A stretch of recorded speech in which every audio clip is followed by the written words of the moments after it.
Welcome children to one more session of chapter number 6, that is tissues. Today is our 6th session of this chapter. So in our previous session we studied about connective tissues and its various types, in which we studied about blood as connective tissue, bone as connective tissue, ligament and tendons as connective tissues, and cartilages as connective tissue, and we also discussed about areolar and adipose tissues as connective tissues. In today's session we will study about one more new type of animal tissue, that is muscular tissue, and we will also learn about the characteristic features of muscular tissue. We will study about the types of muscular tissues. We will also learn about structure and function of skeletal muscles, involuntary smooth muscles, cardiac muscles, and at the end we will also compare all these three types of muscles. So let us begin with the session. Muscular tissue consists of elongated cells, also called muscle fibers. It is responsible for movement in our body. As its name suggests, children, muscular tissue means the tissue which makes muscles, and these muscles are present around your bones. So this muscular tissue system supports the bone in such a way that we are able to move our body in a certain manner.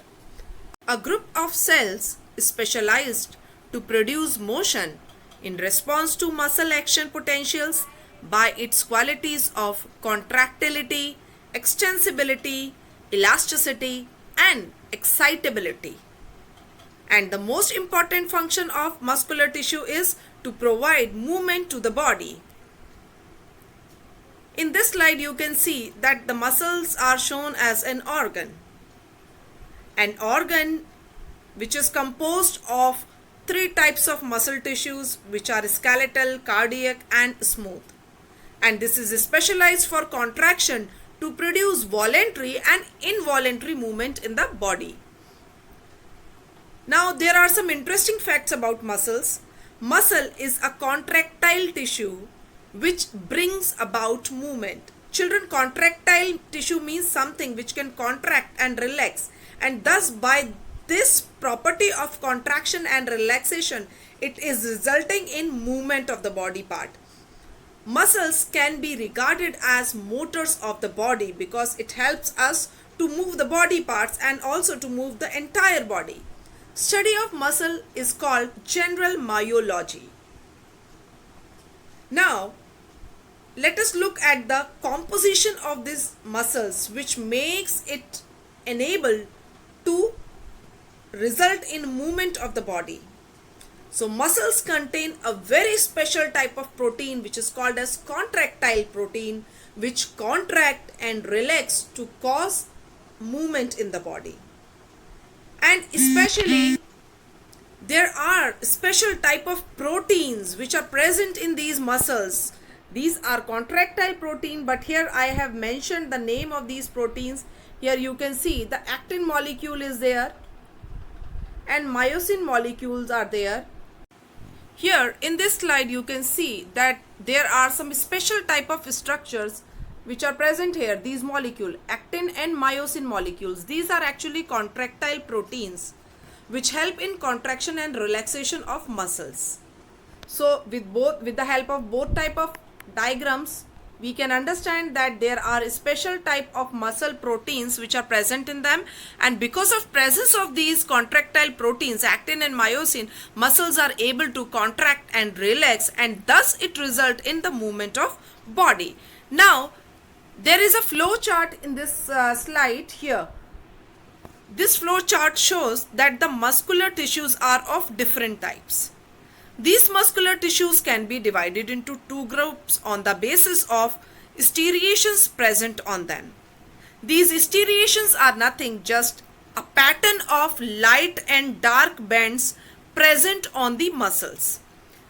In striated muscles, light and dark bands occur on the muscles and thus forms a striated structure. That is why these muscles are called as striated muscles, whereas in case of smooth muscles these striations are absent.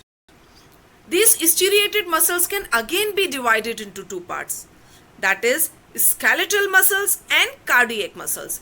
If striated muscles are present around our skeletal system, these will be called as skeletal striated muscles, and the striated muscles which are present in the heart, that are called as cardiac muscles, and these cardiac muscles are also called as myocardium.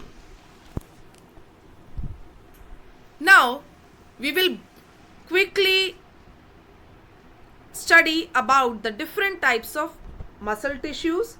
Here I will give you a short introduction of these type, and then later on we will discuss all these three types in details. Skeletal muscles, as its name suggests, it is present around the skeletal system.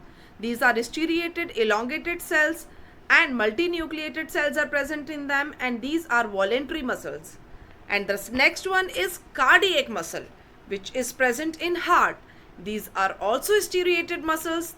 These are branched cells, and these muscles possess 1 to 3 central nuclei in them, and these are also involuntary. The third one is smooth, which are non-striated, and there is a single central nucleus which is present in them, and these are also involuntary muscles. Here the diagram of all these three types of muscles is also shown. Now we will study all these three types in detail. So let us first discuss about skeletal muscles. Here in this slide you can easily see the structure of skeletal muscle. These skeletal muscles are present around the bone. See, it is attached to the bone here. So the skeletal muscles are present around the bones. That is why these are called as skeleton muscle, and contraction of these muscles permit movement of the extremities, the eyeballs, the tongue, the chest cavity and much more. These contractions are consciously controlled by us. That is why these muscles shows voluntary movement. Voluntary movement means when you want to raise your hand, you can raise your hand. When you want to speak something, you can speak something. Means these actions are under control of yours. So these type of muscles which are present in these organs, where the control of muscles, contraction and relaxation is according to our desire, is called as voluntary muscles. Skeletal muscles are voluntary muscles which are attached to the bones of the skeleton, forming the muscles of limbs, abdomen, head, neck, face, eye, diaphragm and tongue, etc. The number of skeletal muscles in the human body is about 640 muscles. Here in this slide you can see a beautiful picture of skeletal muscles, where you can see myofibrils are there, and you can also see a bundle of fibrils which are making a muscle. Now in this slide again we will discuss about some of the characteristic features of skeletal muscles. These muscles show alternate light and dark bands or striations when these muscles are strained. So in this diagram you can see here some bands are there.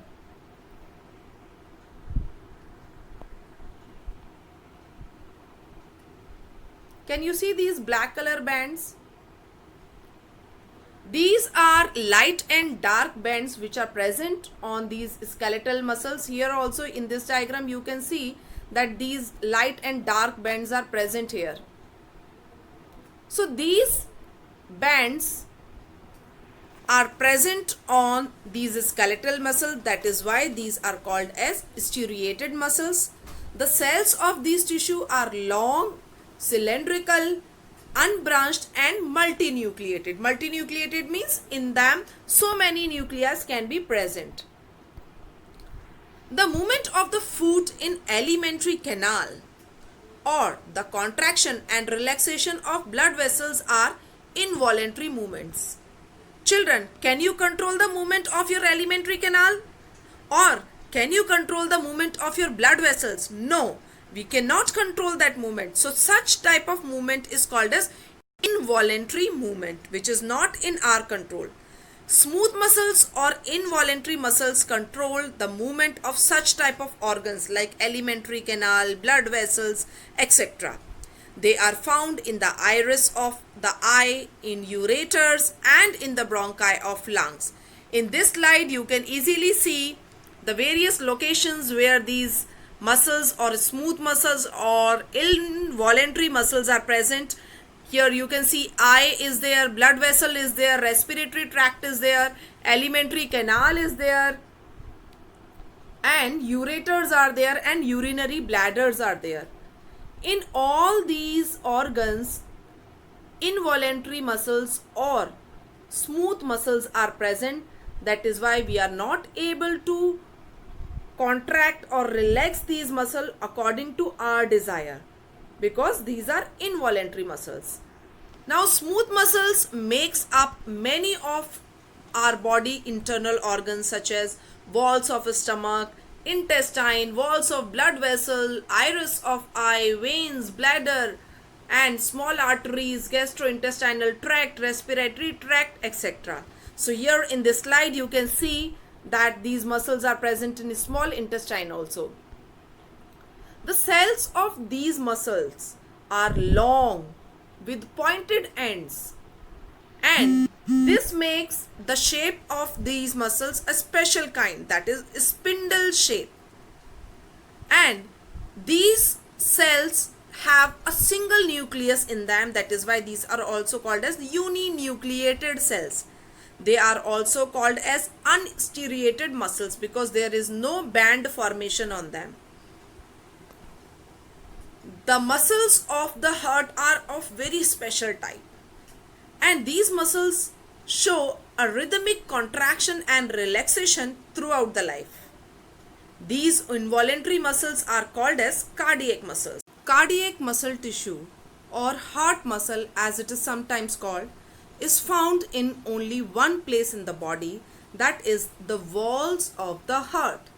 The actual muscular wall of the heart is called as myocardium.